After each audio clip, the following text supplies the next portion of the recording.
할렐루야. 네, 하나님의 꿈이 우리 모든 형제들 자매들 가운데 있을 것을 축복합니다. 우리 모든 형제들 자매들이 하나님의 꿈을 이루는 우리가 될 것을 믿습니다. 오늘 말씀은 사도행전 3장 1절부터 10절까지의 말씀입니다. 우리가 지난주까지 1장과 2장을 통해서 이 교회라는 곳이 하나님의 말씀으로부터 시작되었고, 그리고 이 교회의 시작이 바로 성령 강림과 함께 시작되었다는 것을 말씀을 들었습니다. 그리고 이제 오늘 이 사도행전 3장의 말씀을 통해서 이 베드로와 요한과 함께 일어났던 이 기적적인 표적 이야기를 함께 보게 될 것입니다. 특별히 이 말씀은요, 예수님의 사역 가운데 첫 번째로 이루어졌던 가나안 혼인잔치를 생각할 수밖에 없게 만듭니다. 예수님의 사역이 잔치로부터 시작되었죠. 바로 그 가나안 혼인잔치는 물을 포도주로 만드는 사건이었습니다. 그 예수님의 마지막 사건이 무엇인지 아십니까? 바로 성만찬의 사건입니다. 예수님의 살과 피를, 즉 포도주로 말씀하시면서 예수님의 사역을 마무리하셨죠. 예수님의 사역은 바로 하나님 나라의 사역이었습니다. 하나님 나라는 우리 가운데 임할 때 그것이 잔치와 같을 것이다. 우리가 하나님 나라가 임하는 것이 즐거운 것이다 라고 하나님은 예수님의 사역을 바로 이 가나안 혼인잔치를 시작하면서 말씀하신 것입니다. 그것과 같이 오늘 이 사건이 성령의 사역의 첫 번째 사건이라고 사도행전은 말하고 있는 것이고, 그래서 이제 교회와 이 제자들과 우리들에게 성령의 사역이 어떤 방향성으로 이루어지는지를 말씀하고 있는 놀라운 귀한 말씀인 것입니다. 오늘 말씀을 보면 이 성령 강림 이후에 베드로와 요한이 기도하러 성전에 올라가는 말씀이 나옵니다. 그리고 성전 문 앞에 있는 태어나면서부터 걷지 못했던 이를 보고 예수의 이름으로 일어나 걸으라고 했을 때 그를 일으키는 기적적인 일이 벌어진 사건을 기록하고 있습니다. 저는 오늘 이 은혜의 사건을 1절과 2절의 말씀을 중심으로 함께 나눠보고자 합니다. 우리 1절 말씀 함께 다시 읽도록 하겠습니다. 시작.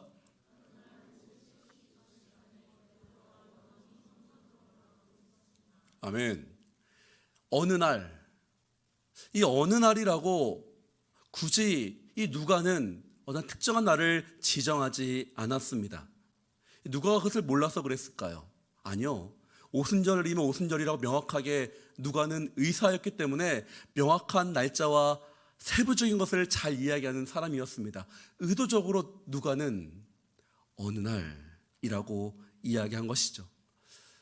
왜냐하면 이것은 어느 특정한 날이 아니라 우리의 삶 가운데서 일상적으로 일어나고 있는, 우리가 살고 있는 이 시간을 의미하기 때문입니다. 모든 사람에게 동일하게 일어나고 있는 이 크로노스의 시간을 말하고 있는 것이죠. 그런데 여기 이 크로노스의 시간 가운데 특별히 베드로와 요한과 그리고 한 사람에게는 이것이 특별한 시간으로 다가옵니다. 바로 이것이 크로노스의 시간에서 카이로스의 시간, 하나님의 특별한 시간으로 그들에게는 바뀌어지는 역사가 일어나는 장면이 나오는 것이죠. 베드로와 요한이 성전으로 올라가고 있었습니다 라고 나와 있죠. 성전으로 올라간다, 이 단어의 원어를 보면요, 어느 날 우연히 한번 갑자기 일어난 것이 아니라 그에게 자주 일상 가운데 그가 성전으로 자주 기도하러 갔음을 보여주고 있습니다. 그런 것처럼 특별히 이 누가는 물론 유대인들이요 하루에 3번씩 기도를 했습니다. 그렇기 때문에 그 3번 중 한 번으로 이 베드로와 요한은 기도하러 간 거겠죠. 하지만 의도적으로 이 누가가, 이 하나님의 성경을 지은 사람은 의도적으로 그것을 넣지 않고 그들의 율법을 따라서 했다라든지 규례를 따라 했다라는 말을 빼버리면서 그들이 기도하러 왔을 때라고 말하고 있는 것은 그들의 삶 가운데서 그것이 일어나고 있다라는 사실을 말하고 싶었기 때문입니다. 유대인들에게는요, 구별안이라는 게 굉장히 특별했습니다. 구별된다. 구별된 시간을 위해서 그들은 안식일을 지켰죠. 하나님께 드리려는 그 생명과 같은 율법을 지키기 위해서 그들은 하루의 시간을 완전하게 구별해서 하나님께 드렸고요. 그 하루의 시간을 어떻게 하면 잘 드릴 수 있을까 해서 수십 개의 율법을 안식일을 지키는 법이라는 이름으로 만들어서 하나님께 드리곤 했습니다. 근데 문제는 그들이 그 하루를 구별하여 들여다보니 6일을 잃어버리게 되었습니다. 하나님의 창조하신 6일을 잃어버리고 오늘 성경에서 말하고 있는 이 하루, 안식일도 아닌 어떤 날, 이것을 잃어버렸던 것입니다. 근데 이제 성령이 오심으로 하나님의 창조하신 6일의 시간이 회복되는 일이 시작된 것입니다. 이제 안식일만 하나님이 임하는 것이 아니라 성령이 오셔서 하신 일은 하나님의 온전한 시간, 우리의 일상을 하나님 앞에 회복시키는 일이 일어나고 있는 것입니다. 그래서 여기서 우리가 알 수 있는 성령께서는 언제 역사하신가? 첫 번째, 성령의 일은 일상의 모든 시간을 거룩하게 만드신다라는 것입니다. 아멘. 성령의 시간은요, 모든 것들을 거룩하게 만들어 주십니다. 우리가 매일매일 드려지는 큐티를 거룩하게 만들어 주시고, 내가 지금 드리고 있는 이 예배도 거룩하게 만들어 주시며, 내가 일터에서 일하고 있는 것도 거룩하게 만들어 주시며, 내가 누가 만나고 있는 그 차 한 잔의 그 시간까지도 성령께서는 거룩하게 만들어 주십니다. 그것이 바로 성령께서 오셔서 시간을 바꾸신 것이죠. 때로 우리는요, 어느 특별한 하루, 특별한 집회, 어느 특별한 사람, 그곳에 하나님의 은혜가 있다라고 생각할 때가 있습니다. 그러다 보니 월요일부터 토요일까지는 내 마음대로 혹은 세상의 삶을 열심히 살고, 왜 그때는 하나님이 없으시니까 거룩한 주일에 와서 이날을 본인 스스로가 따로 생각해서 이날에 와서 어떻게 하든 은혜를 많이 받고 많이 예배를 드려서 그 다음 다시 세상으로 돌아가야지라고 생각을 할 때가 있죠. 그런데요, 이제 성령이 오심으로 그것이 아니게 된 것입니다. 성령이 오신 이후에는 구별된 하루가 아니라 나의 모든 삶의 모든 시간이 주님의 시간으로 주께서는 만들어주신 것입니다. 그래서 성령님 이후 첫 번째 사건이 바로 어느 날 우리 삶 가운데서 일어난 것입니다. 우리 모든 형제 자매님들, 우리 모든 시간이 주님의 것입니다. 형제 자매님들, 우리 예배가 끝나고 난 다음에 이 예배당을 나가는 순간도 주님의 시간입니다. 내일의 시간도 주님의 것입니다. 그런 은혜가 여러분 가운데 있기를, 성령 역사가 일어나기를 축복합니다. 그리고 2절 말씀 함께 보겠습니다. 시작.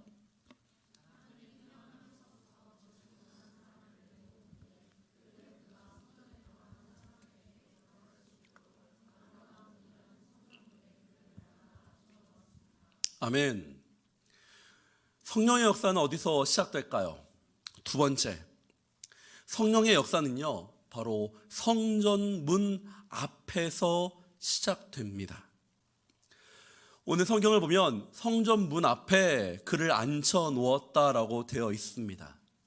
이 원문을 보면요, 성전문 옆에 혹은 성전문을 향하여라고 되어 있으면서 의도적으로 성전의 안과 구별된 장소임을 말하고 있습니다. 물론 이 미문이라는 것이 여기서 나오는데요, 이 미문 앞에서, 특별히 이 성문 앞에서 하나님의 역사가 시작되는 것을 의도적으로 이야기하고 있다라는 것이죠. 대조하고 있는 것입니다. 성전 안과 성전문 앞. 이 미문이라는 뜻은요, 가장 아름답다라는 뜻을 갖고 있습니다. 아름다울 미에 문자를 써가지고 아름다운 문이라는 뜻인데요, 헤롯이 이 성전을 다시 재건하면서 가장 아름답게 만들었던 문을 사람들은 미문이라고 불렀습니다. 하나님을 위한 성전을 들어가는 입구니까 얼마나 아름답게 만들었겠습니까? 그런데 여러분, 이 미문 앞에서, 하나님의 성전을 들어가고 이 미문 앞에서 한 영혼은 거부당하고 있다는 것입니다. 우리 형제 자매님들, 성령의 첫 번째 사역이 성전 문 앞에서 시작된다고 제가 계속 말씀드리고 있는데요, 우리가 생각하는 이 교회 예배당 안에서만 성령의 역사가 일어나는 것이 아님을 말하고 있습니다. 예수님의 사역은요, 모든 사역은 바로 성전 밖에서 이루어졌습니다. 그분은 늘 사람들과 같이 사람들의 생활 가운데 함께 머무셨고, 늘 사람들과 함께 어울리면서 하나님 나라를 선포하셨습니다. 백성들의 삶이 바로 예수님의 사역에 있던 장소였지요. 거기서 예수님의 사랑이 드러났던 것입니다. 예수님의 복음은 늘 성문 밖을 향해졌습니다. 그럼 그분에게 있어서 성전 안은 무엇이었습니까? 바로 성전 밖의 복음을 전하기 위해서 성전을 청소하시며 성전을 깨끗게 하시는 것이 바로 예수님의 사역이었음을 우리는 말씀을 통해서 보았지 않겠습니까? 여러분, 이 말씀을 우리 가운데 적용하면 우리가 이 예배당 안에서 머무는 것에 만족하고 내가 주일날 예배를 잘 드리는 것으로 만족한다면, 이 예배당에서 드려진 사역으로만 내가 만족한다면, 여러분, 우리는 점검해 봐야 되는 것입니다. 여러분, 이스라엘에 한 호수가 있음을 알고 있나요? 호수의 이름은요, 사해라는 호수입니다. 이 사해라는 호수는요, 죽을 사자에 바다 해자를 쓰고 있는 죽은 바다라는 뜻인데, 이 바다가 좀 특이합니다. 특이한 건 어떤 거냐면, 들어오는 문이 있는데 나가는 문이 없어요. 문이라는 표현 썼는데, 들어오는 물길은 있는데 나가는 물길이 없다 보니까 바다로부터 들어오는 이 염해수죠, 이 소금기를 갖고 있는 바닷물이 계속해서 이 호수에 쌓이는 것입니다. 그러다 보니까 거기는요, 사람이 직접 지금 뛰어들어서 누워있으면 그냥 떠버리는, 여기 수영 못하시는 분들 많죠? 거기 가면 다 뜰 수 있습니다. 그런데 물을 먹으면 안 됩니다. 너무 위험해요. 거기는 그만큼 염도가 강한 곳입니다. 왜 그렇게 됐을까요? 그것은 들어오기만 하고 나가지 않았기 때문이죠. 들어오기만 하고 흘려보내지 못하다 보니까 그 호수는 결국 아무 생물도 살지 못하는 호수가 되어 버렸습니다. 이 호수를 통해서 하나님 우리에게 말씀하시는 것이 있죠. 흘러가야 된다는 것입니다. 여러분, 하나님의 복음은요, 반드시 흘러가야 됩니다. 하나님의 사랑은 반드시 흘러가야 됩니다. 여러분이 말씀을 듣고 복음을 듣고 사랑을 받는다면 반드시 흘려보내야 됩니다. 만약에 여러분이 흘려보내지 않으면요, 여러분 병 생겨요. 마음의 병이 생깁니다. 교만의 병이 생기고 마음이 썩어 들어져 갑니다. 그것은 내가 문제가 있는 것이 아니라 내가 흘려보내지 않고 있기 때문입니다. 내가 죄를 지어서가 아니라 내가 흘려보내지 않기 때문에 내 안이 썩어 들어갈 수가 있는 것이죠. 그리스도인은요, 기본적으로 흘려보내도록 주께서 창조하셨기 때문입니다. 물론요, 흘려보내기 전에 중요한 것은요, 채워야 되는 것입니다.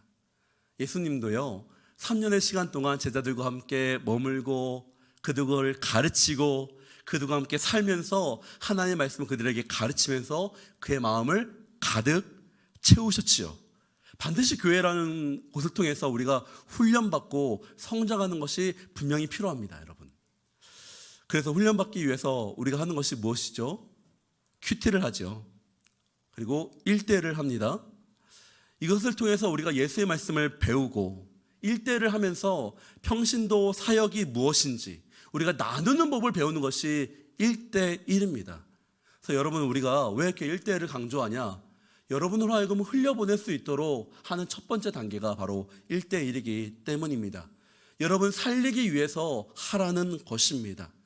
여러분 큐티를 배움으로써 하나님 말씀을 나누는 법을 배우고 1대1을 함으로써 하나님 받은 사랑을 흘려보내시는 여러분 되시기를 축복합니다. 그러면서 반드시 잊지 말아야 될 것은 무엇이냐? 이제 성령을 받은 우리는 나가야 된다라는 것입니다. 그러면서 여러분들 이 말씀을 주목해야 되는 것입니다. 우리가 나가야 할 성문 앞은 어딘가? 어디냐면요, 지금 여러분의 마음을 아프게 하고 있는 그 사람입니다. 여러분, 우리가 하나님께 지금 나아오고 있죠. 하나님께 예배드리러 나아오고 있는데 아름답게 우리의 외모를 꾸미고 치장하며 나아옵니다. 마음을 드리기 때문에 그 마음에 외모가 따라가기 때문이죠. 잘하는 것입니다. 여러분, 이건 좋은 거예요. 우리가 하나님의 마음을 드릴 때에 아무렇게나 입고 오는 것보다요, 잘 입고 오는 것은 하나님께 드릴 나의 마음의 표현이기 때문에 여러분 잘 꾸미고 나오시는 것들을 저는 너무 잘한다고 말씀드립니다.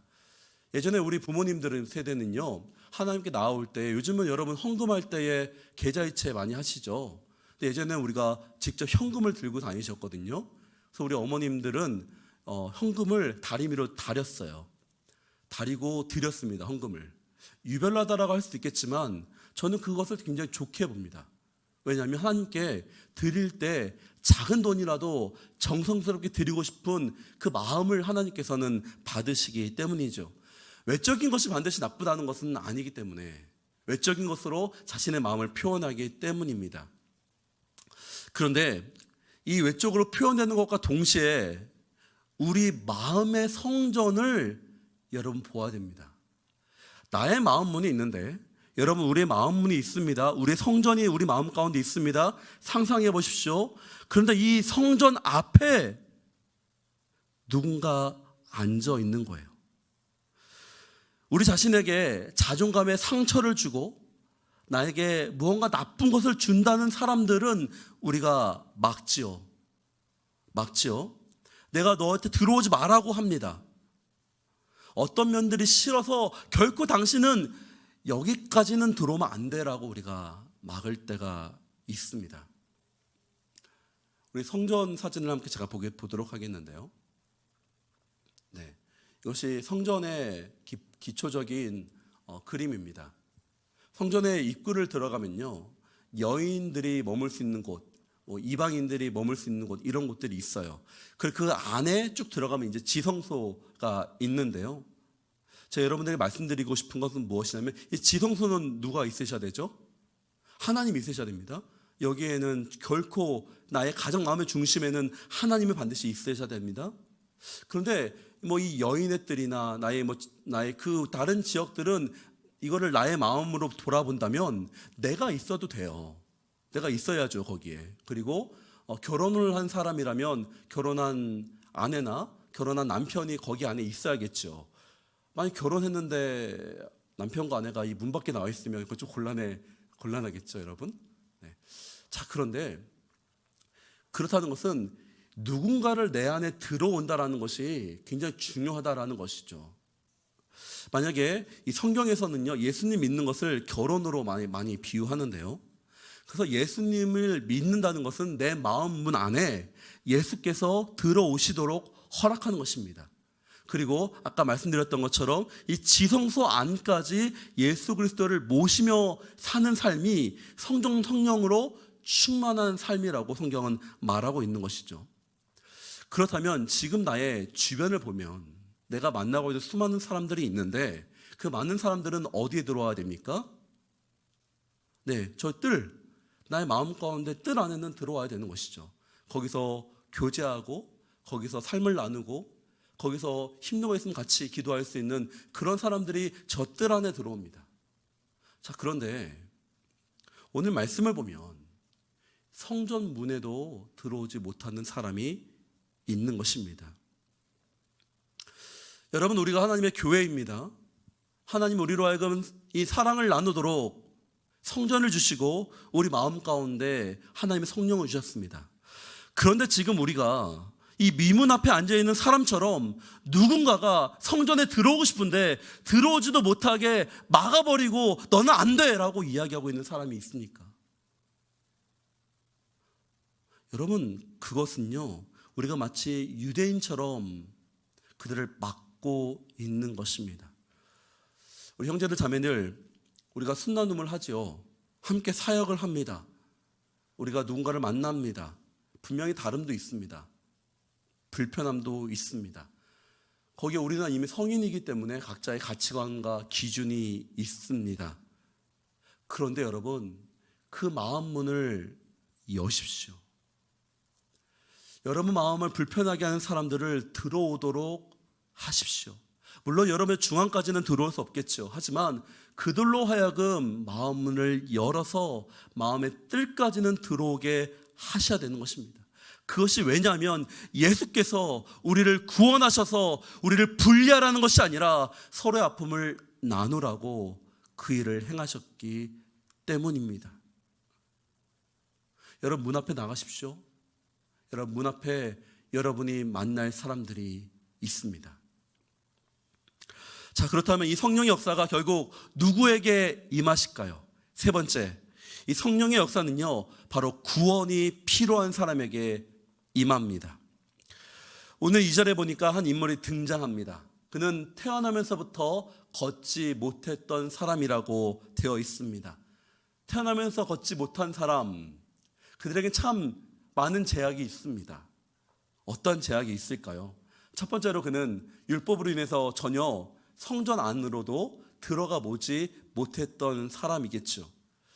가난한 사람들조차도 성전 안에 들어가서 하나님 말씀을 듣고 제사를 드릴 수가 있었는데 그는 단 한 번도 성전에 들어가지 못했습니다. 늘 앉아서 사람들 쳐다봤겠죠. 부럽다. 아, 저 모든 사람들이 다 들어가는데 나만은 들어가 보지 못하는구나. 그리고 다른 사람들도 그를 들어올 생각도 하지 않았습니다. 그는 하나님으로부터 저주를 받았다라고 생각하였기에 그가 예배를 드리는 것까지도 막았고 감히 들어올 생각을 하지 않았던 것입니다. 여러분, 그가 얼마나 부러웠을까요? 얼마나 사람들을 보면서 부러웠을까요? 나도 가족이 가지고 싶은데, 나도 결혼하고 싶은데, 나도 자녀를 갖고 싶은데, 나도 저 사람들처럼 예물을 조금이라도 드리고 싶은데, 어쩌면 성전에서 나오는데 부가 막 싸우고 있는데 그 싸우는 모습조차도 부러워했을 것입니다. 나도 저러고 싶은데. 혹은요, 자신의 삶에서 가족들을 생각했을 것입니다. 가족들은 사실 그를 쉽게 보이지 못했습니다. 왜냐하면 사람들이 보기에 그는 문제가 있는 사람으로 낙인되어 있기 때문입니다. 태어나면서부터 버림받은 자, 가족에게서부터도 자랑스럽지 못했던 자로 가족들에게 인식되어 있기 때문에 그는 감히 가족들 앞에서도 자랑스럽지 못한 자였습니다. 하지만 그도 일을 하고 싶었어요. 그도 뛰고 싶었고 함께 운동하고 싶었고 그도 함께 나가서 야외도 나가고 싶었을 것입니다. 가족으로부터 무엇이든 자랑스러운 아들이 되고 싶었을 것입니다. 그런데 그는요, 그것이 불가능했습니다. 태어나면서부터 걷는 것조차가 무엇인지도 모르는 자였기 때문입니다. 제 아내가 그 소아 물리치료사였어요. 그러다 보니까 제가 몰랐던 사실을 알게 되었는데요. 아이들이 태어나면서부터 몸에 불편함을 갖고 태어난 친구들은요, 이 몸이 아예 그 움직이는 거를 기억을 못하고 알지를 못한대요. 그래서 우리가 지금 이렇게 손 들어보면 들 수 있죠. 이렇게 굽힐 수 있지 않습니까? 이런 거는 우리가 알기 때문에 접는 거거든요. 근데 몸이 불편한 친구들은요, 이런 거를 움직이는 것조차를 모르는 거예요. 그래서 말도 안 되는 방향으로 몸을 꺾던지 근육을 움직이면서 다치게 되는 겁니다. 그래서 이 아이들한테 무엇을 치료를 하냐면 근육은 이렇게 움직이는 거야, 이렇게 움직이는 거야 라고 근육의 방향성을 알려주는 게 그 역할이라고 하였습니다. 굉장히 중요하죠. 근데 이 오늘의 말씀의 사람은 전혀 걷는 방법조차도 알지 못했던 사람이라는 것입니다. 여러분에게 만약 지금 날개가 생겨서 날아보러 가면 날을 수 있을까요? 아니요. 아무도 날 수 없을 것입니다. 왜냐하면 낳는다는 것을 알지 못하기 때문입니다. 이것이 불가능한 거예요. 할 수 있는 것을 못하는 게 아니라 할 수 있다라는 것 자체가 불가능한 것이 오늘 말씀에 나온 불가능한 상황을 말하는 것입니다. 그래서 그는 자기가 할 수 있는 최선을 다해서 무엇을 하였냐면 유일하게 허락된 한 가지, 사람들의 성문 앞에서 들어오는 사람에게 구걸하며 눈치를 보여도 조금이라도 가족에게 도움이 될까 욕먹으면서 손가락질 당하면서도 그 자리에 있던 것입니다. 여러분, 그에게 필요한 것이 무엇일까요? 그것이 구원입니다. 구원. 절대적으로 불가능한 것을 해결해 주실 구원이 필요한 것입니다. 아무리 노력하여도 할 수 없는 환경, 아무리 내가 하려고 정말 노력을 해봤는데도 이제는 더 이상 노력하고 싶은 생각조차도 할 수 없는 환경, 그때 우리에게 필요한 것이 무엇입니까? 구원인 것입니다. 그래서 예수님께서 우리에게 찾아오십니다. 그리고 말씀하시는 거예요. 무엇이라고 말씀하십니까? 일어나 걸으라. 우리 형제님 자매님들, 우리의 삶에서 혹시 이 나면서부터 걷지 못한 사람과 같은 마음을 갖고 있는 형제들 자매들이 계십니까? 내가 아무리 노력해도 불가능한 것으로 인해서 포기하고 주저앉은 분들이 계십니까? 아니면 이미 태어나면서부터 불공평하게 태어나서 나는 안 되라고 포기하고 주저앉는 사람이 있으십니까? 환경의 이 악 때문에, 사회적인 문제 때문에 주저앉은 사람들이 있으십니까? 아니면 이제 열심히 노력했는데 안 돼서 이제 번아웃이 와서 다시 어떻게 일어나는 것조차도 모르는 우리 성도들이 계십니까? 아니면 우울증과 정신지체 문제들이 와서 내가 다시 어떻게 정상적인 생활을 했는지도 잊어버린 우리 형제들 자매들이 있으십니까? 예수께서 말씀하십니다. 일어나 걸어라. 여러분, 혹시 여기 가운데 아직 예수님을 문 안에 들어오지 않은 사람이 있으십니까? 예수님이 우리 안에 오셔서 우리를 구원해 주시기 원하십니다. 이 시간 여러분 문을 열어주시고 예수님을 받아들이십시오. 영접하십시오. 예수님이 여러분들을 구원하시기 원하십니다. 예수님은 여러분의 삶 가운데서, 우리의 삶 가운데서 반드시 일어나 걸어라 하시면서 복음을 주시면서 우리와 하여금 복음으로 일어나기를 원하시기 때문입니다. 여러분, 그러기 위해서 기도로 나아가십시오.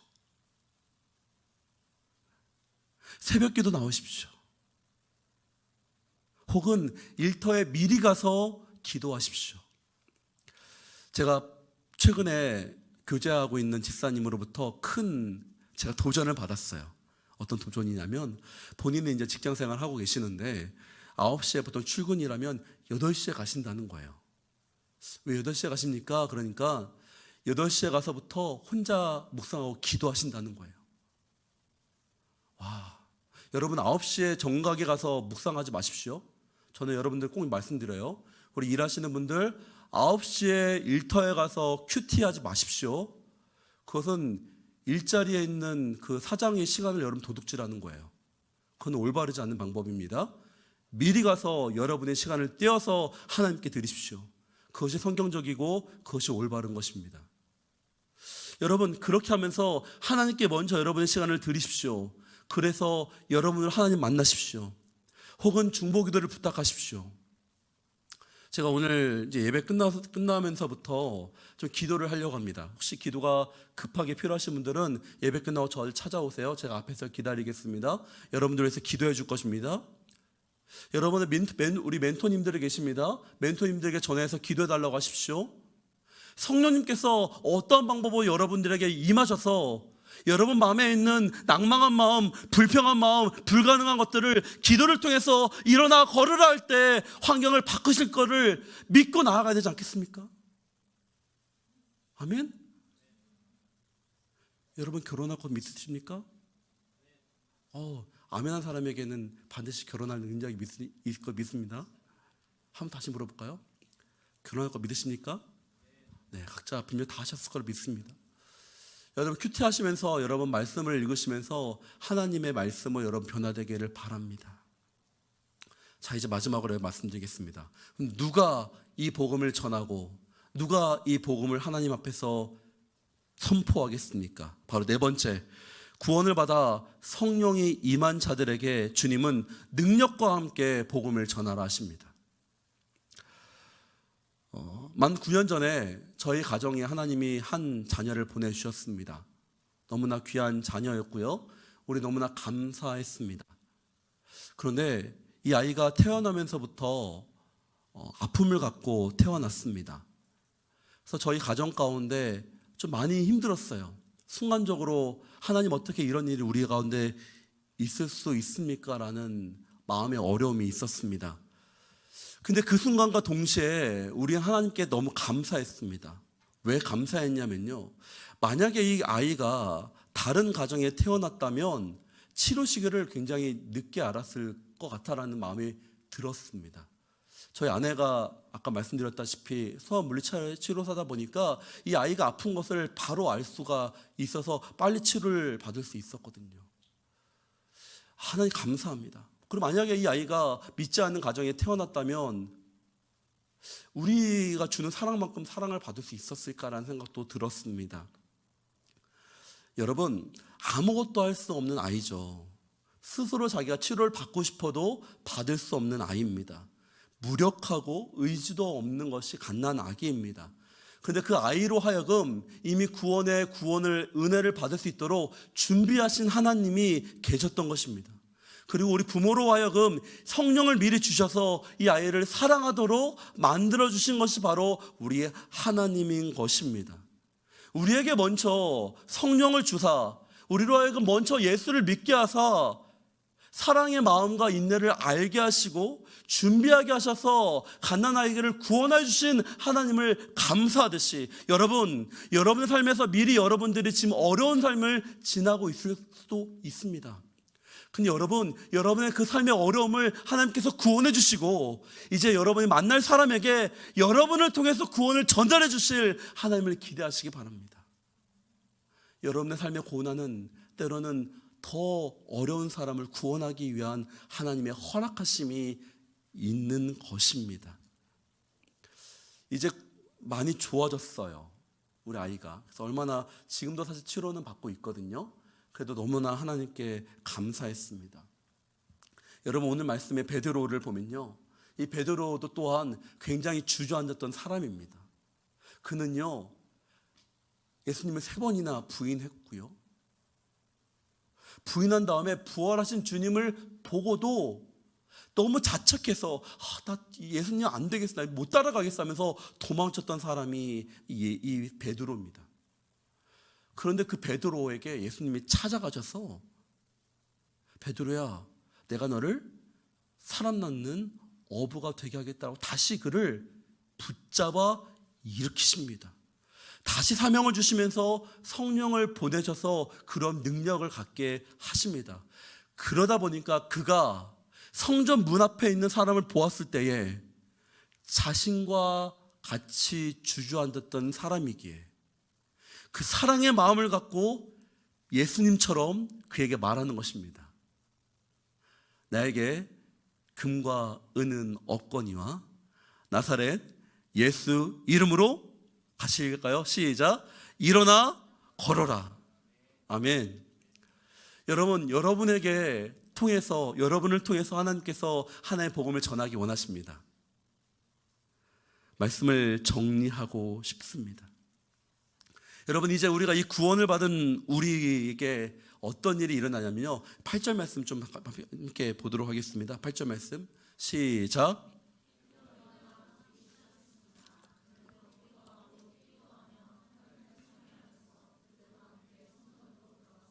아멘. 여러분, 예수가 있는 곳에 구원이 있습니다. 예수가 있는 곳에 낭망함이 없습니다. 예수가 있는 곳에 생명이 있습니다. 그래서 이제 여러분을 통해서 여러분 성문 앞에 있는 그 사람들을 만나게 하시고 그 사람들을 변화시킬 것이고 그 사람들로 하여금 하나님의 능력이 임하도록 여러분들을 임하실 것입니다.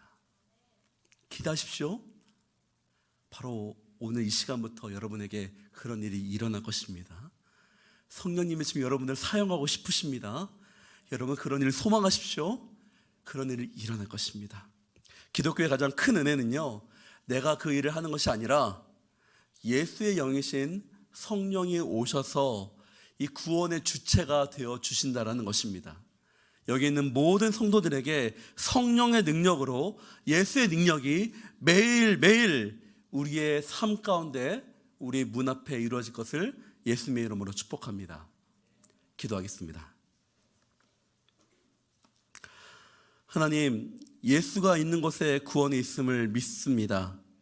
예수가 있는 곳에 생명이 있음을 믿습니다.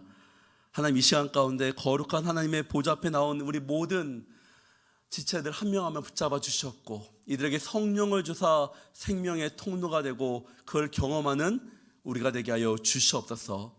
예수 그리스도 이름으로 기도드렸습니다. 아멘.